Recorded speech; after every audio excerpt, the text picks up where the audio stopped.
brought to you by V-Guard. Super prime time સાથે હું છું શિવાની। આમ તો રાજકોટને મોજીલું રાજકોટ કહેવામાં આવે છે, પરંતુ આજે રાજકોટ શોકમગ્ન છે।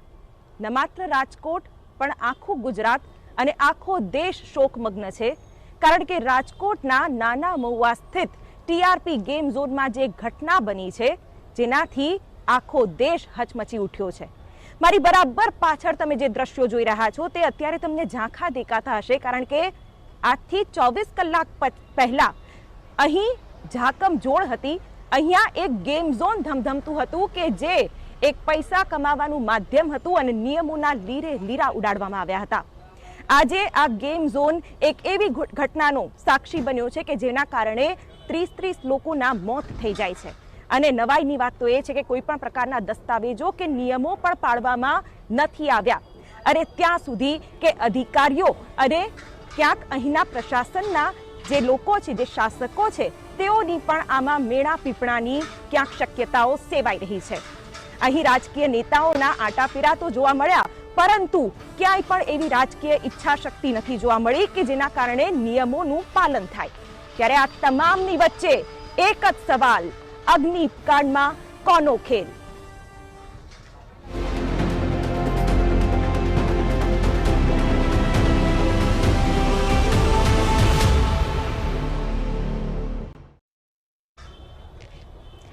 ત્યારે અગ્નિકાંડને લઈને સૌથી મોટા સવાલો થઈ રહ્યા છે, કારણ કે ઘટના એટલી ગંભીર છે કે નિર્દોષોના જીવ ગયા છે, નિયમોના ધજાગરા ઉડ્યા છે, ક્યાંય પણ નિયમો પાળવામાં નથી આવ્યા। તેની વચ્ચે સૌથી મોટા સવાલ TV9 કરી રહ્યું છે, અગ્નિકાંડના અસલી આરોપીઓ ક્યારે આવશે સામે? કારણ કે અગ્નિકાંડની આખી રમત કોની છે તેના સુધી પહોંચવું ખૂબ જ જરૂરી છે અને તપાસ પણ એટલી જ અનિવાર્ય બની ગઈ છે।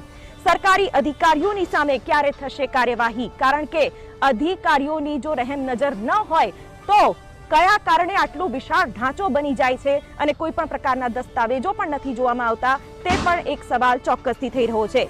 કોઈ પણ મંજૂરી વગર કેવી રીતે થયો શરૂ આ ગેમ ઝોન, જ્યાં હજારો લોકો આવે છે, ત્યાં નિયમોની કે સેફટીની કોઈ પણ ખાતરી આપવામાં નહોતી આવતી। ઉલટાના ફોર્મ ભરાવવામાં આવતા હતા કે તમે અંદર જશો તો આની જવાબદારી કોઈ નહીં રહે, કોઈ મોટી દુર્ઘટના સર્જાશે તો એની પણ સંચાલકો જવાબદારી નહીં લે। 4 વર્ષથી ધમધમતા ગેમ ઝોન પર કોઈની નજર કેમ ના ગઈ, એ પણ મોટો સવાલ છે। પોલીસ અને ફાયર વિભાગે કેમ ન કરી કોઈ કાર્યવાહી? એફઆઈઆરમાં જવાબદાર અધિકારીઓના નામ કેમ નથી, એ પણ સવાલ છે। શું અધિકારીઓને બચાવવાની કોશિશ થઈ રહી છે? સંચાલકોએ સિસ્ટમની છટકબારી શોધી છતાં તંત્ર મૌન કેમ રહ્યું? આ તમામ સવાલ અહીં થઈ રહ્યા છે।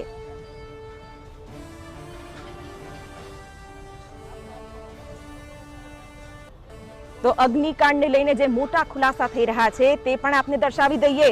4 વર્ષથી એનઓસી વગર ચાલતો હતો આ ગેમ ઝોન, ફાયર વિભાગની નથી લેવામાં આવી કોઈ મંજૂરી, સિસ્ટમની છટકબારીઓ બની નિર્દોષ લોકોના મોતનું કારણ।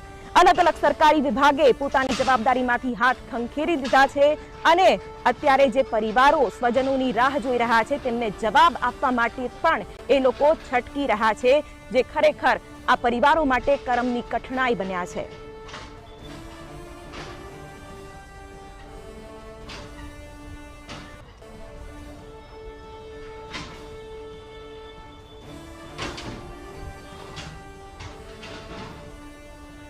ત્યારે હાલ Brought to you by V-Guard.